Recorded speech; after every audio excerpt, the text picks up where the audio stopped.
పిల్ల నీ చెయ్యి పట్టాలని నల్లని సీకట్లో ఒకదాన్నే కూసున్న దిక్కులేని పచ్చినయ్యి బావా నువ్వెప్పుడొస్తావని ఏళ్ళైపోతుంది పిల్ల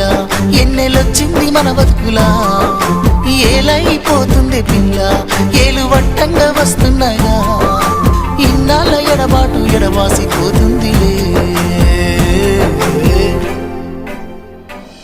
ఈ సీనయ్య గుంటున్నదే సినదారా నీ కోసము ఈ దూరాన్ని చెరుపుతూ తీరాల కగిలింది అందాల ఈ మానవు